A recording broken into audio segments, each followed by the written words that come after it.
Bismillahirrahmanirrahim. Uhilla lakum lailatas siyamir rafathu ila nisaikum hunna libasun lakum wa antum libasun lahun. Alimallahu annakum kuntum takhtanuna anfusakum fataba alaikum wa afa ankum. Fal'ana bashiruhunna wabtaghu ma kataballahu lakum.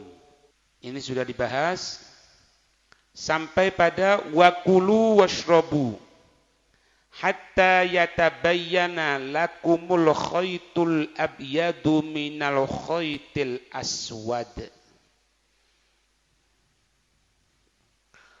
Dan makanlah dan minumlah hatta yatabayyana lakum, sampai menjadi jelas untuk kamu sekalian. Apa yang menjadi jelas? Khaytul abyatu, benang putih, minal khaytil aswadi, dari benang hitam. Ini sebetulnya penggunaan kalimat benang putih, benang hitam, itu kiasan.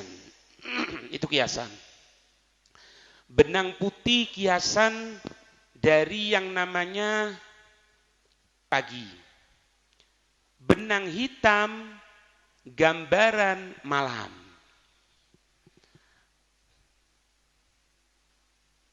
Makanya di sini ayat ini belum turun ketika itu minal fajri. Kalimat minal fajrinya ini belum turun.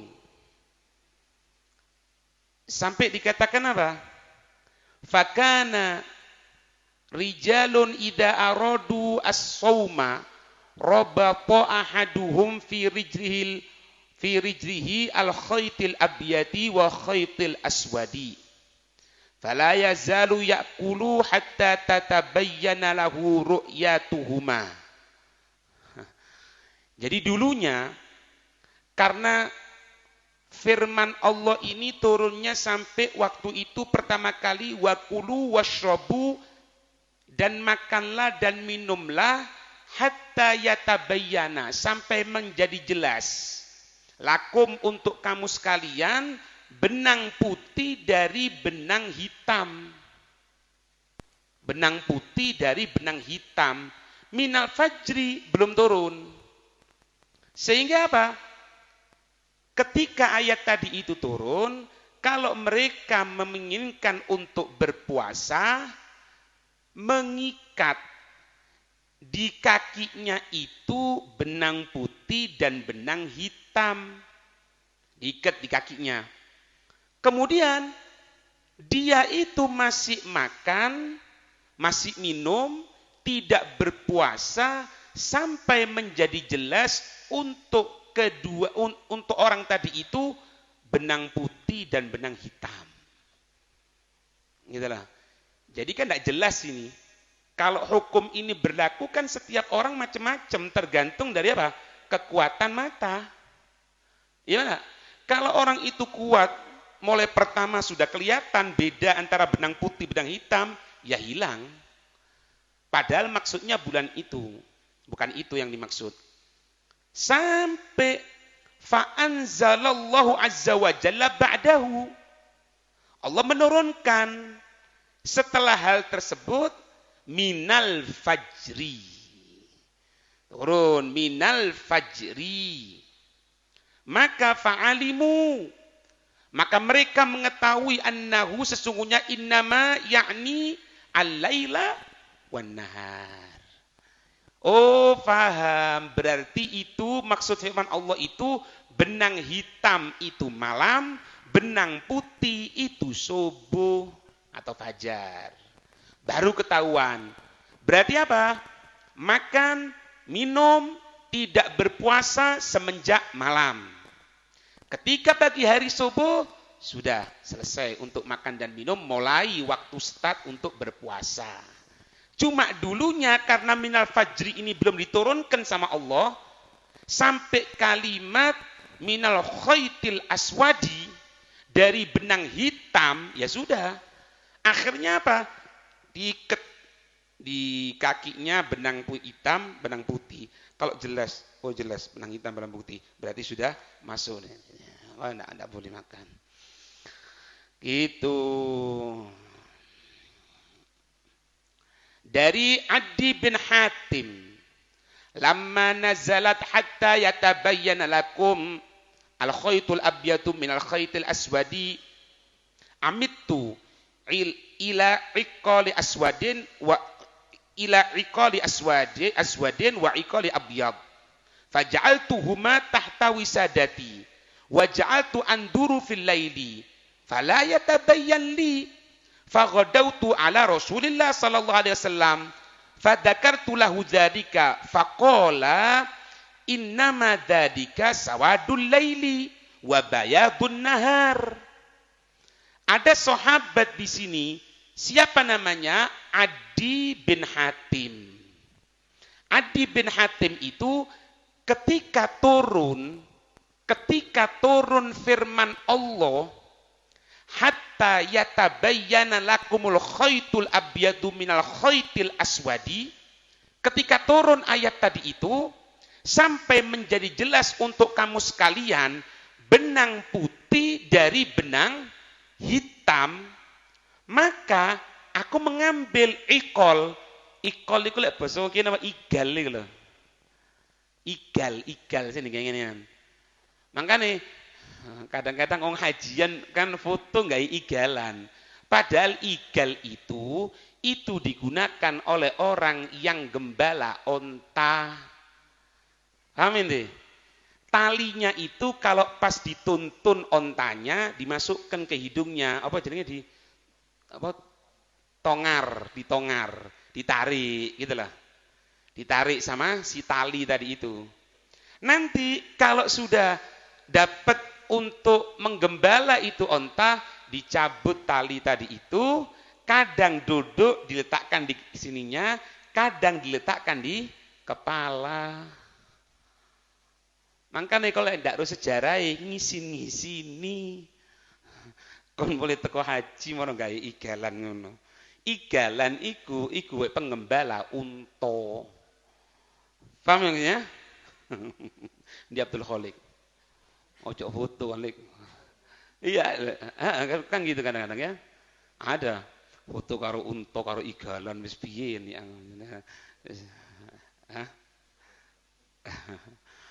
Paham ini? Maka aku mengambil tali hitam, aku ambil tali putih. Katanya sahabat Adi bin Hatim. Aku meletakkan tali hitam dan tali putih itu tahta wisadati. Aku meletakkan di bawah bantalku. Wa ja'altu anduru fil laili. Aku ketika malam hari aku lihat apa ya? Tapi ini hitam, ini putih, ini hitam, ini putih. Fala yatabayyan li. Enggak jelas. Iki maksudnya ya opo sih? Itu maksudnya. Subhanallah ya. Ini kehebatan sahabat. Kalau kita orang enggak paham gini kan nyari kitab. Gimana? Kalau sahabat enggak. Faghadautu ala Rasulillah. Pagi hari aku langsung datang sama Rasul. Datang menceritakan sama Rasul. Wa dzakartu lahu dzalik. Aku nyebutkan, Nabi, ini turun firman ini kok tali hitam sama tali putih. Aku ngambil tali warnanya hitam, tali warnanya putih. Aku letakkan di bawah bantalku. Kok tidak nampak apapun tanda-tanda. Ini bagaimana Nabi? Langsung dijawab oleh Nabi, faqala innama dzalika, hanya saja itu adalah sawadul laili wa bayadul nahar. Oh enggak, katanya Nabi. Yang dimaksud tali hitam itu malam, yang dimaksud tali putih itu subuh. Bukan berarti ngambil tali. Gitu. Iya, bukan berarti ngambil tali. Kok bawa ini? Bukan. Maktub itu qaf, isma qaf. Qaf. An Ibni Umar dari sahabat Abdullah bin Umar. Anna Rasulullah sallallahu alaihi wasallam qol, sesungguhnya Rasul sallallahu alaihi wasallam bersabda, inna Bilalan yu'adzinu bilailin fakulu washrabu hatta yu'adzina ibnu ummi maktum. Nabi menyatakan, sesungguhnya sahabat Bilal bin Rabah beradzan di malam hari. Kalau kedengaran adzannya sahabat Bilal, tetap fakulu washrabu, maka makanlah, maka minumlah, tidak ada masalah. Hatta sampai nanti yu'adzina ibnu ummi maktum, sampai sahabat ibn ummi maktum adzan, jangan makan, jangan minum. Perhatikan di sini, ini adalah satu dalil kesunahan adzan 2 kali sebelum masuk waktu subuh. Jadi muntasifil lail, mulai separuh malam ada adzan. Adzan apabila tidak sesuai dengan waktunya, lebih cepat dari waktunya, hati-hati, itu merupakan dosa besar. Kenapa? Karena dengan adanya adzan ada beberapa urusan agama. Sholat, adzan. Kalau adzan belum masuk waktu, dia adzan. Dosa, kenapa? Menyebabkan orang sholat bukan pada waktunya. Sholat bukan pada waktunya, jangankan sholat, sujud saja, bukan dalam gerakan sholat, haram. Kan kita bisa ngeliat ini. Kadang-kadang setelah doa, salam ya, salam, assalamualaikum, assalamualaikum, baca wirid, menteri apa, kemudian doa, maaf, karena kejahilan yang ada, tidak ngerti, selesai apa? Moro-moro sujud. Langsung nunggu. Nanti nunggu wis, mari sujud, tek ngadeg. Ditanya, lo sujud apa itu? Ya aku duo. Duo kok sujud? Terus apa? Ini ada nyangka. Tidak boleh, haram. Malah kalau ente mau sujud tanpa adanya sholat harus takbir, mengucapkan Allahu Akbar, ngangkat tangan sunnah. Allahu Akbar. Sujud. Kemudian apa? Tidak boleh langsung berdiri. Ada duduk sebentar, mengucapkan salam. Noleh sunnah. Kalau moro-moro tiba, moro-moro, anak kepingin khusyuk sama Allah, sujud. Bukan tambah bagus. Itu hukumnya haram. Karena sujudnya bukan dalam lingkup sholat. Laisa bidhimnis sholah. Itu bukan dalam lingkup sholat. Tidak boleh. Bayangkan ya, cuman sujud tok. Hukumnya apa? Haram. Apalagi sholat penuh. Gara-gara apa? Gara-gara adzan yang belum masuk waktu adzan terlebih dahulu. Belum lagi kalau dihubungkan dengan apa? Dengan puasa. Masuk waktu maghrib, padahal belum masuk waktu maghrib. Dia makan, dia minum. Dia jaganya hampir 8-9 jam tidak makan, tidak minum. Rusak gara-gara orang yang adzan tidak sempurna. Paham ini? Makanya adzan kalau dilaksanakan sebelum masuk waktu, maka hukumnya adalah haram. Kalau sudah masuk waktu, sunnah. Yang pertama wajib, yang selanjutnya sunnah. Bahkan kalau kita orang tidak sholat di masjid, kita akan sholat di rumah misalnya, tetap disunnahkan untuk adzan, bukan cuma komato. Jadi sebelum sholat, misalnya kita akan sholat isya, kita akan sholat maghrib di rumah misalnya. Sunnah adzan. Selesai adzan, iqomat baru sholat. Itu. Paham? Jadi sholat, adzan sebelum masuk waktu hukumnya adalah haram. Sampai sini paham? Kecuali satu. Kapan itu? Adzan 2 kali sebelum masuk waktu subuh. Yang pertama. Adzan yang pertama itu untuk membangunkan orang supaya dia bangun malam. Tapi di Indonesia aneh. Di Lumajang mek situ. Loh, di endi Bib? Ya dak nyebutno, kon weruh dhewe. Iya mana? Anda misalnya di khairat moro meni. Nanti ini jam 1:30 adzan. Allahu Akbar, Allahu Akbar. Rame enggak? Padahal sunnah. Untuk bangunkan orang. Untuk bangun orang melaksanakan sholat malam. Kemudian adzan yang kedua yang menunjukkan masuk waktu subuh. Hebatnya Nabi, setiap sholat adzannya itu kebanyakan dilaksanakan oleh sahabat Bilal. Sebelum duhur, waktu duhur, waktu asar, waktu maghrib, waktu isya, yang adzan siapa? Sayyidina Bilal.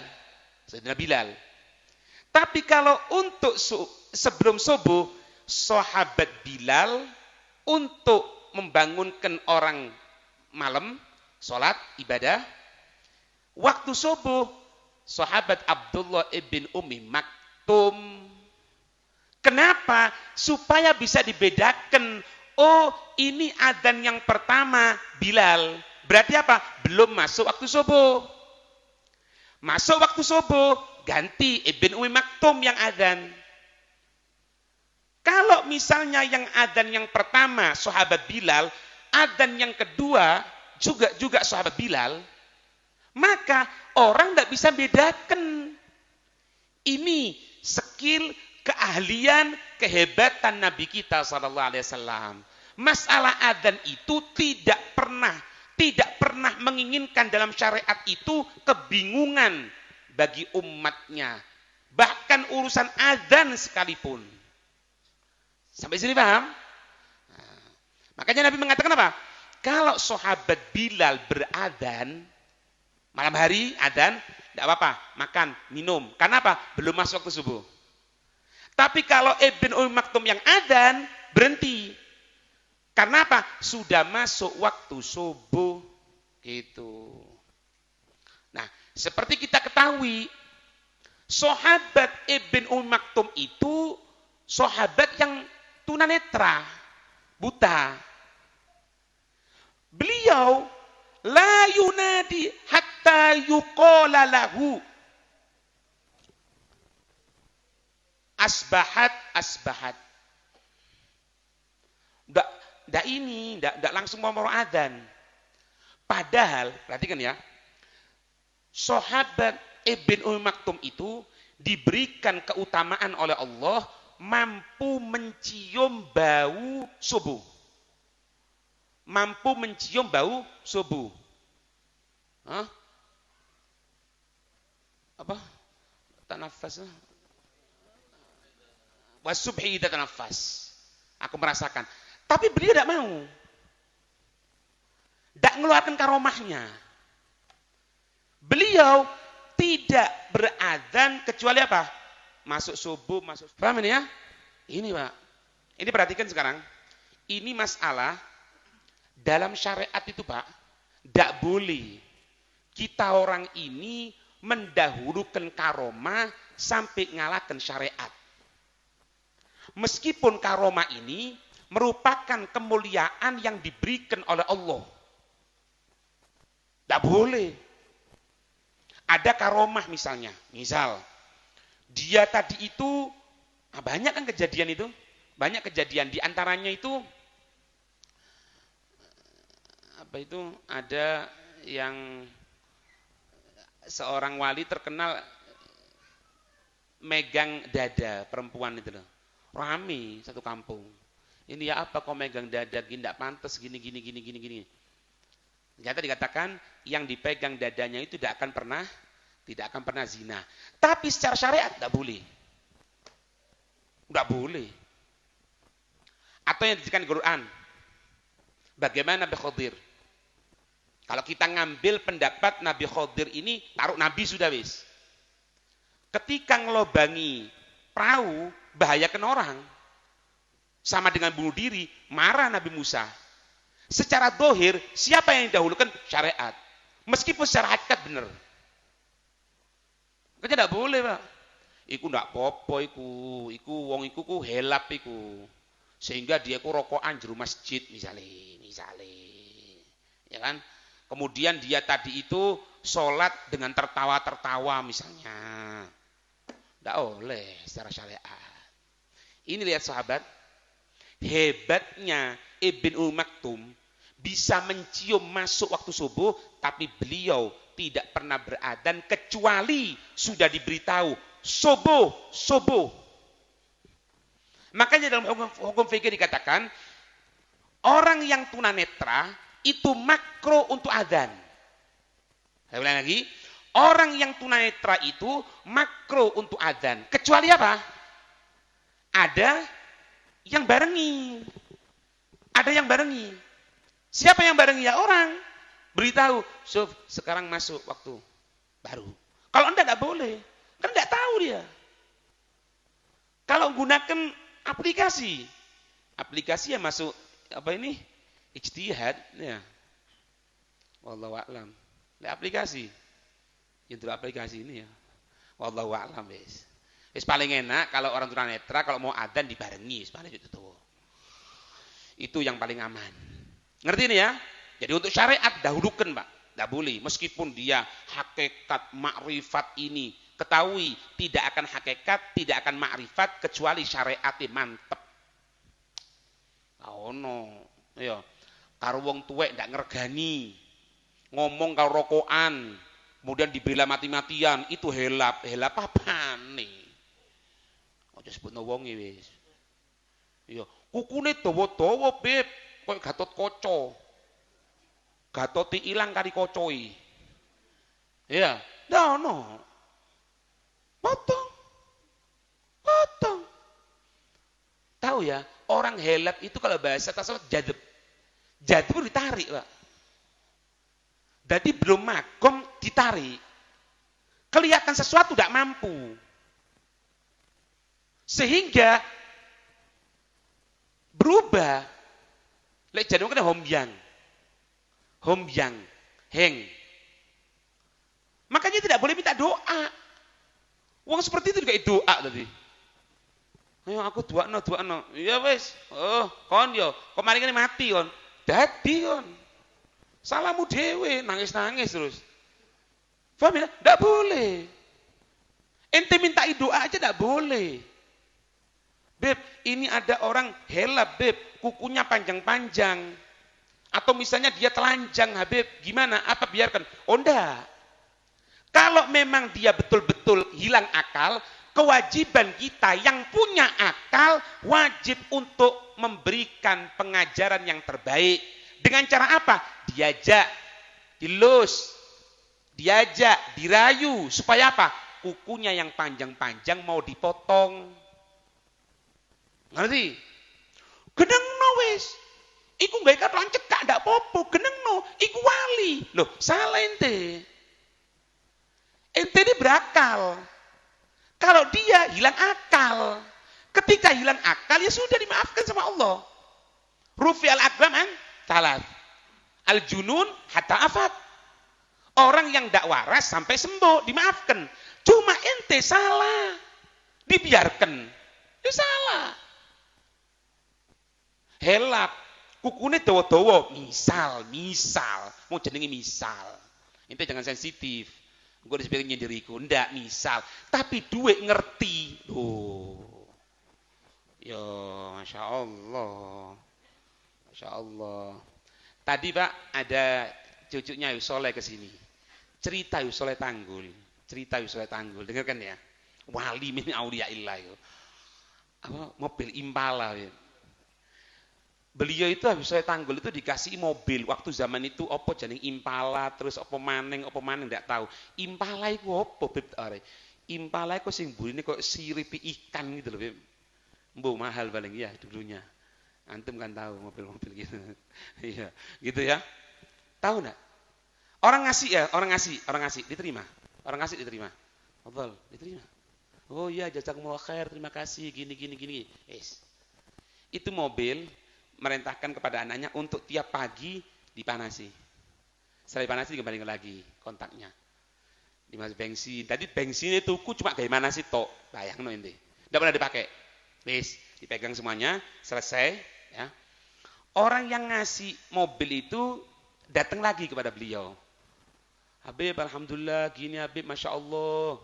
Beliau mengatakan, masya Allah mobilnya bagus. Betul kan mobilnya bagus, sudah digawi. Mobilnya bagus. Oh ya. Terus katanya habis sholat tanggul gini. Iki Pak yo. Zaman itu jangan dikayak Mercy, Impala, Karopo ngono sithik lali aku. Pokoknya ono papat mobil mewah. Alphard loro, Fortuner loro, misal. Diterima. Apa yang terjadi? Oh, sekarang Habib mau ngasih hadiah. Mau enggak? Oh, mau Habib. Mau ya? Iya. Tunggu sebentar. Iku BPKB ini STNK ini dijepik sak kontake. Dikek wong iku. Yang ngasih tadi itu.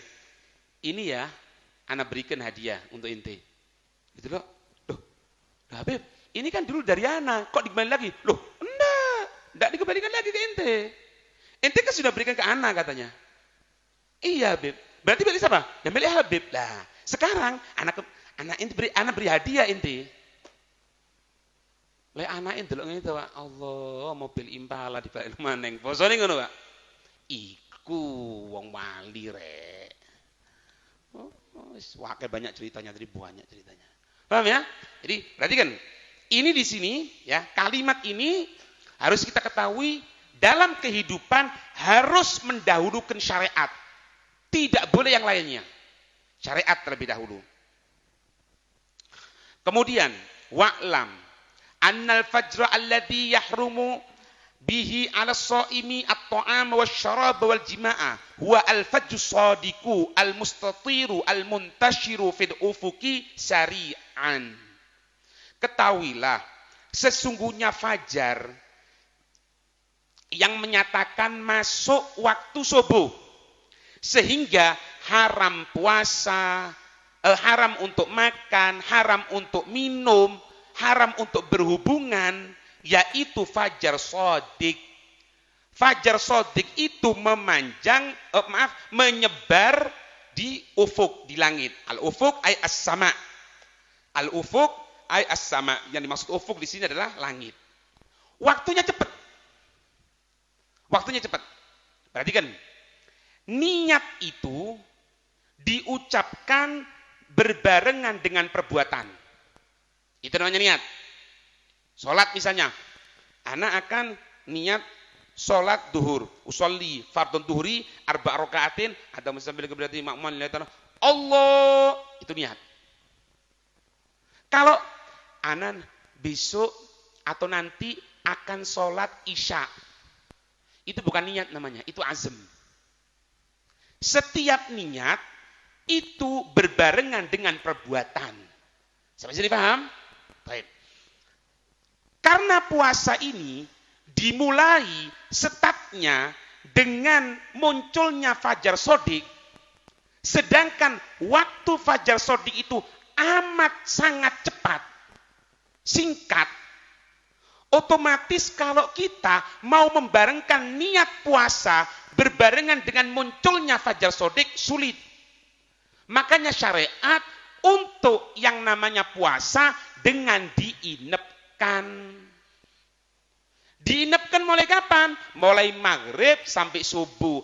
Antara itu kalau sudah niat tidak ada masalah. Meskipun kalau setelah niat makan minum tidak ada masalah. Kita niat misalnya ba'dal maghrib. Setelah sholat maghrib niat puasa. Setelah itu kan makan minum tidak ada masalah.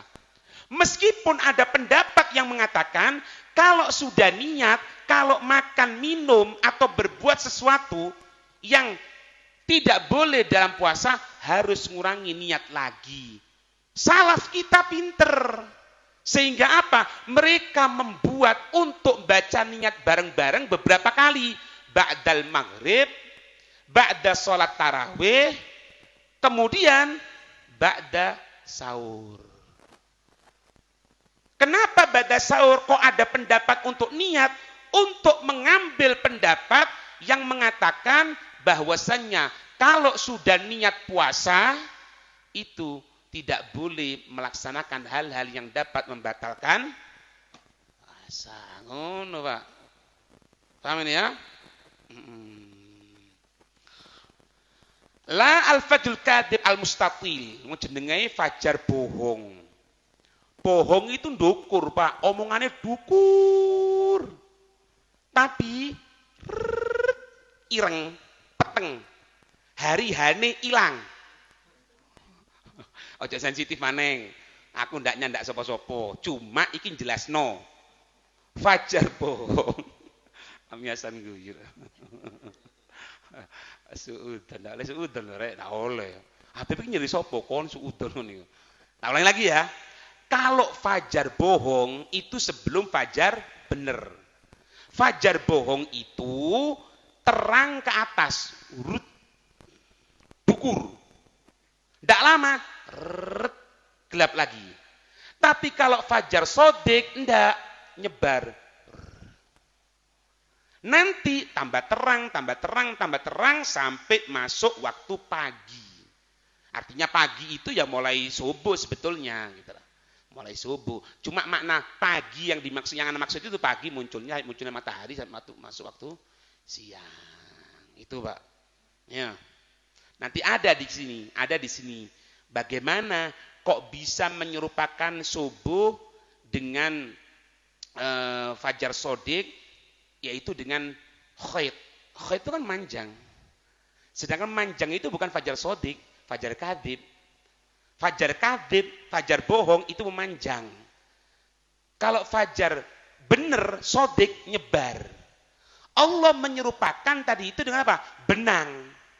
Benang hitam, benang putih.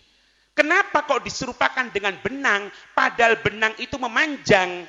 Memanjang ini gambaran fajar kadzib, fajar bohong. Kenapa? Nanti insya Allah pertemuan yang akan datang. Wallahu a'lam bishawab.